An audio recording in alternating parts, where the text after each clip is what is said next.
सभी व्यूअर्स को मेरा नमस्कार। कल के वीडियो में हमने अकबर के बारे में देखा था कि अकबर का जन्म, मृत्यु, उसके द्वारा लड़े गए महत्वपूर्ण युद्ध के बारे में हमने चर्चा की थी। उसमें एक नाम आया था बैरम खां, जो मैंने कल के वीडियो में भी बताया था कि यह कितना इंपॉर्टेंट व्यक्ति था जो सरहिंद के युद्ध में हुमायूं को विजय प्राप्त करवाई थी और मुगल साम्राज्य फिर से स्थापित करवाया था। उसके बाद क्या होता है कि मुगल सम्राट अकबर को भी अकबर बनाने वाला व्यक्ति यही था। पर अकबर की जो दाई माँ थी, जिनका नाम था महामनगा, उनके द्वारा एक षड्यंत्र रच के 1560 में कहाँ हज की तीर्थ यात्रा पर भेज दिया जाता है। और हज की तीर्थ यात्रा पर जैसे ही बैरम खां जाते हैं तो अकबरनामा में लिखा हुआ है कि गुजरात का जो पाटन शहर है, ठीक है, वहाँ पर गुजरात के पाटन शहर में उनकी हत्या करवा दी जाती है। तो बैरम खां की जैसे ही हत्या होती है, अकबर के शासन में पर्दा शासन शुरू हो जाता है। तो ये क्वेश्चन बन सकता है कि बैरम खां की मृत्यु के बाद, हत्या के बाद अकबर के दरबार में पर्दा शासन, पेटीकोट गवर्नमेंट या स्त्री शासन शुरू हो जाता है। ठीक है, जब अकबर हरम की स्त्रियों के संपर्क में आ गया था तो यह शासन शुरू हुआ था। इसके मतलब मेन जो थी वो महामनगा उनकी दाइमा थी। और एक क्वेश्चन यहाँ से ये भी बनता है कि यह 1560 से 1564 तक यह पर्दा शासन चला था। ठीक है, इसके अलावा एक क्वेश्चन और काफ़ी पूछा जाता है जो एसएससी के एग्ज़ाम्स में पूछा गया था कि अकबर के समकालीन कौन से शासक थे, जो विश्व के शासक थे वह कौन से समकालीन थे। काफ़ी शासक थे पर दो शासक का यहाँ पर महत्वपूर्ण है। एक महारानी एलिजाबेथ थी जिनका कार्यकाल क्या था 1558 से 1603। एक फ्रांस के शासक थे सम्राट हेनरी फोर्थ।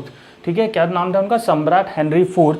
उनका शासन था 1553 से 1610 तक।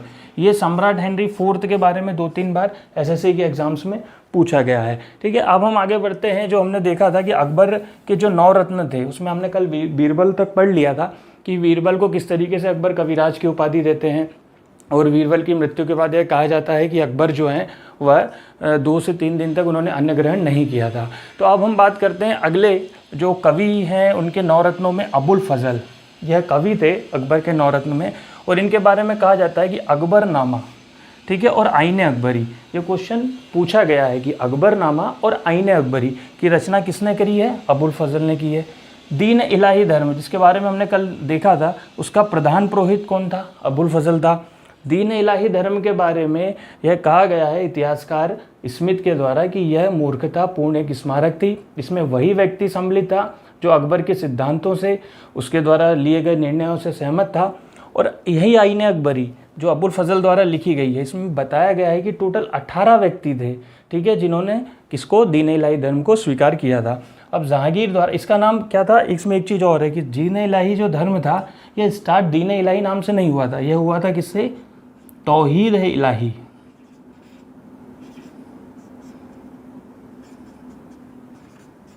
तौहीद है इलाही नाम से यह धर्म स्वीकार हुआ था। ठीक है, और निज़ामुद्दीन औलिया के जो सौहार्दपूर्ण सार्वभौमिक सौहार्द था उससे यह इसका जो प्रारूप लिया गया था। और अबुल फजल की हत्या क्या होती है?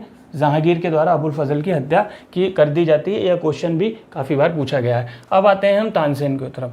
यह बहुत इंपॉर्टेंट 9 रत्नों में से एक थे। इनका जन्म कहाँ हुआ था? ग्वालियर में हुआ था। ठीक है, इनमें एक थोड़ा कन्फ्यूज़न आता है कि मृत्यु और मकबरे को लेकर।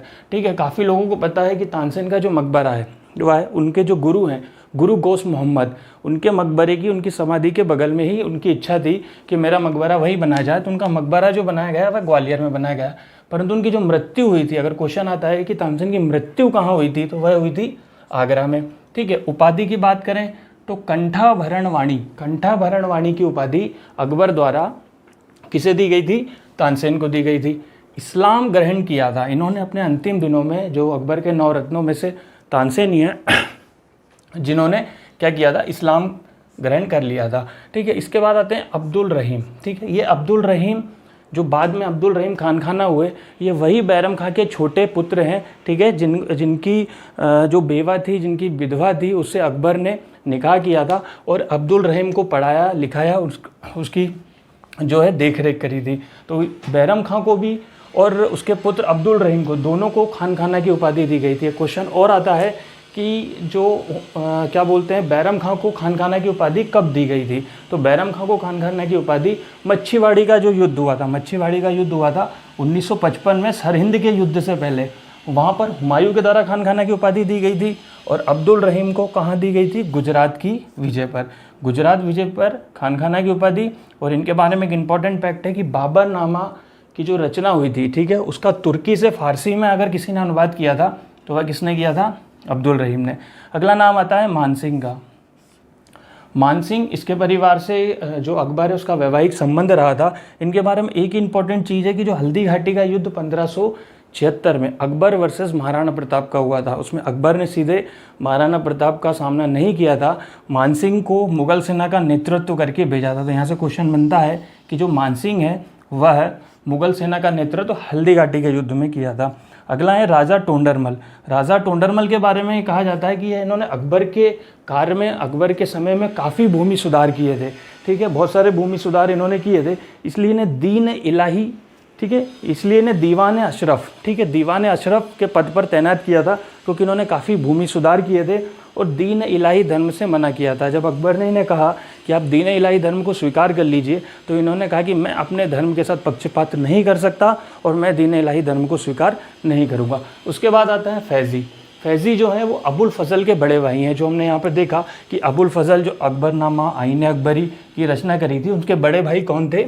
वो थे फैज़ी। इनके बारे में एक इम्पॉर्टेंट फैक्ट है कि महाभारत और भगवत गीता, महाभारत और श्रीमद् भगवत गीता का यदि किसी ने फारसी में अनुवाद किया था तो वह किसने किया था? अबुल फजल ने किया था। इसके बाद अगला आता है हकीम हुकाम। हकीम हुकाम क्या थे? यह सिर्फ अकबर के रसोइया थे। इनके बारे में ज़्यादा जानकारी नहीं है।